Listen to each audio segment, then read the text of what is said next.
The persecution continues, which is why they wrote that article in the newspaper. Right. Terrorists, troublemakers, how dare they? We have a written rule in the UPK. No personal attacks when we're on the street. Right. They turn on the camera when the action starts, and they never say to themselves, who started it? They just blame us for it. When we go out on the corner, we don't personally attack anybody. We drop the truth of the Most High. We call out all the evil done by all the heathens around the world. And all that has been done to the Lord's chosen people. They decide to engage us and to start back and forth. And then they're angry when they get cut by these scriptures, man. Don't you dare call us terrorism. They said, the governor said, yeah, they are, but they got freedom of speech. How dare you, governor?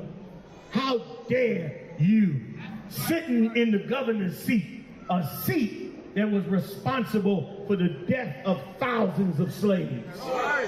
Your predecessors raped, robbed, and murdered the Lord's chosen people. You told us we had freedom of speech, so freedom of speech is what we use, and now we're persecuted for it. We didn't go out and get guns. We didn't blow up nothing. We didn't go hurt or harm anybody. We used the laws you gave us to wake up the lost 12 tribes of Israel, and you hate us for it.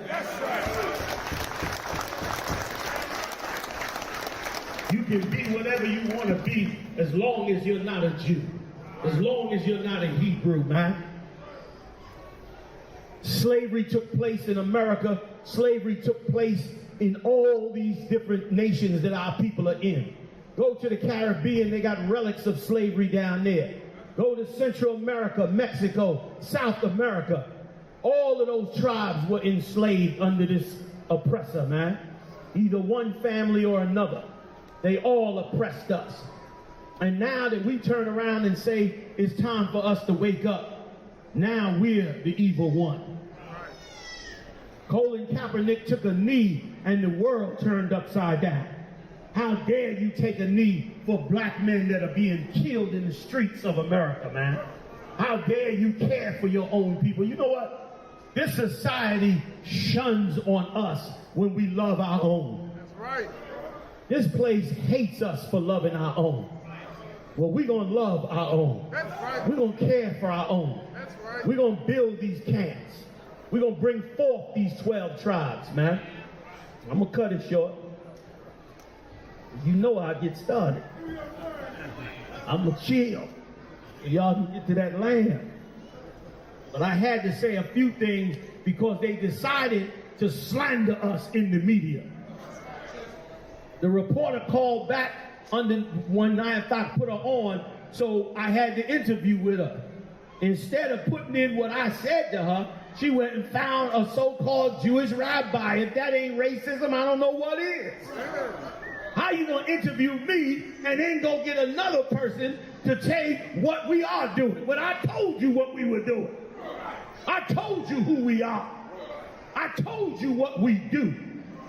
And you hate us for it. You say you want drugs off the street, but you hate us when we pulling brothers off the street. You say you want crime statics to go down. Hebrew Israelites don't go to prison. They go fix their families, man.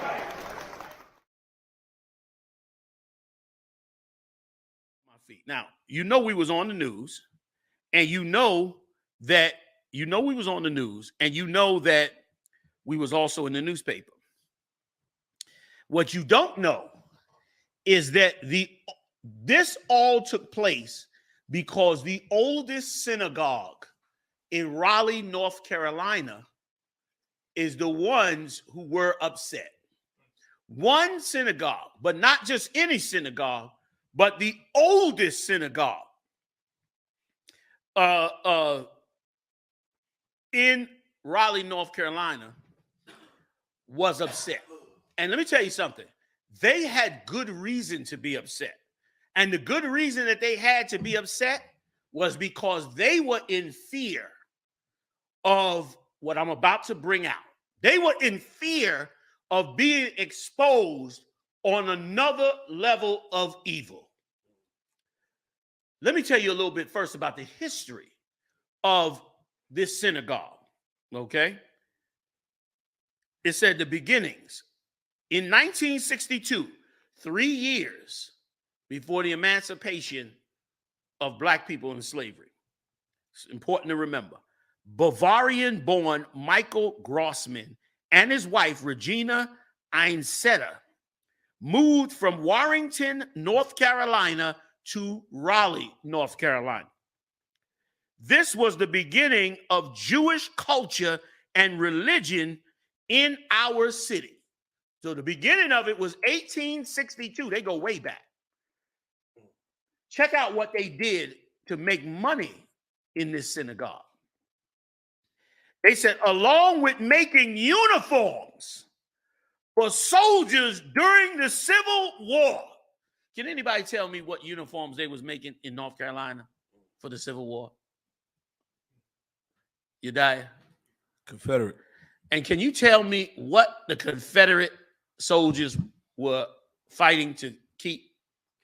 Fighting to keep us as slaves, sir. The oldest synagogue in Raleigh, North Carolina, brother, made the uniforms. That's them there? Made the uniforms for the Confederate soldiers to keep us in slavery.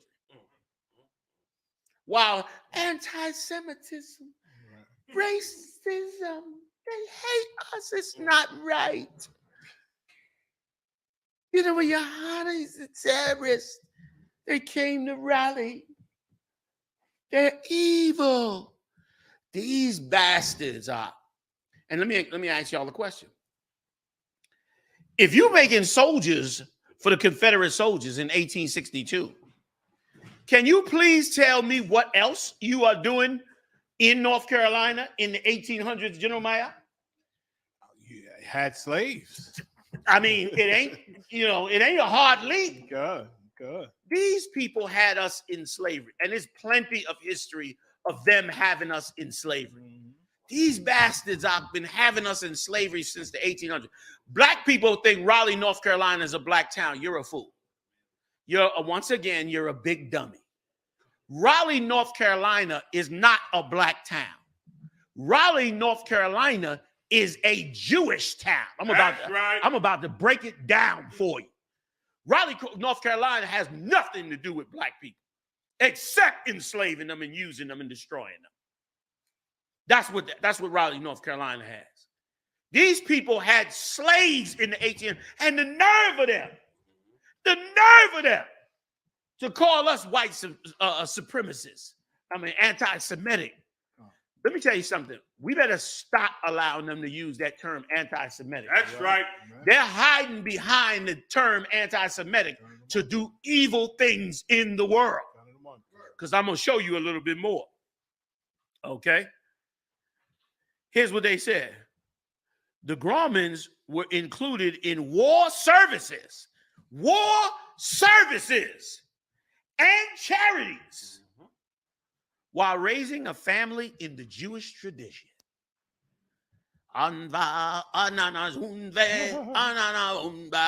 Meanwhile, they was doing charity work, making uniforms, and was in the service of the Confederate soldiers to keep us in slavery.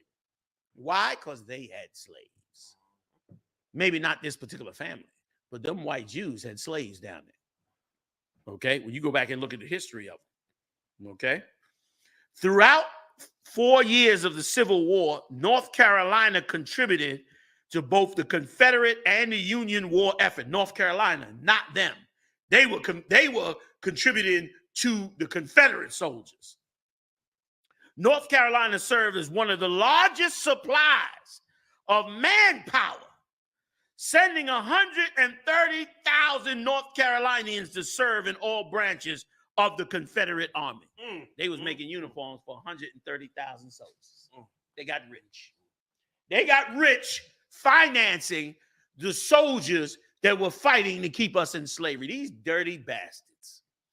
But you can't say nothing because it's anti-Semitic. Right. It's racist. We don't tolerate racism in America. It's wrong. You're not right, Johanna. You're a racist. Meanwhile, these bastards are. These low-life gutter rat bastards. You can't say nothing about them, and look what they do. Look what they did to us. And that's why they were so concerned. Because the reporter kept asking me, well, why did you choose Raleigh, North Carolina? What made you come here? Were you called here by members of your organization, or did general North Carolinians ask you to come? They were scared. They were scared. They were scared we was going to find out their secret. And there's so much more. I'm going to give you some more. Bear with me if y'all don't mind. I'm going to give you some more. Big shout out again to Zakar, who dug this up, who dug up all this that they were doing. North Carolina also offers substantial cash and supplies. They was part of the war effort to keep us slaves. Yeah. Now, let me hit you with a zinger. You ready for this? And for those of you that may want to, I don't know if they asking in the chat, the name of the synagogue. The name of the synagogue is called Beth Meyer Synagogue. Sonny, I said the name of Judah P. Benjamin, and he got a little history like around probably the same time. So he was a United States Senator from Louisiana, a cabinet officer of the Confederate States. Good night. And then escaped to the United Kingdom at the end of the Civil War. When they lost. Good. Got the hell up out of there. Like a rat. They did this. Now, you ready for a zinger? Let me drop a bomb on you. From the days of financing the Confederate War, they got into the one thing that many Jewish people are involved in today. What is that?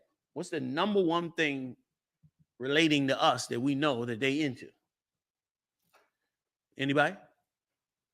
Just blurt it out. Thank you. They went and took all that Confederate money and they started doing entertainment in North Carolina. And would you like to know where their offices are? They have several offices in North Carolina, several in Raleigh. Guess where their offices are?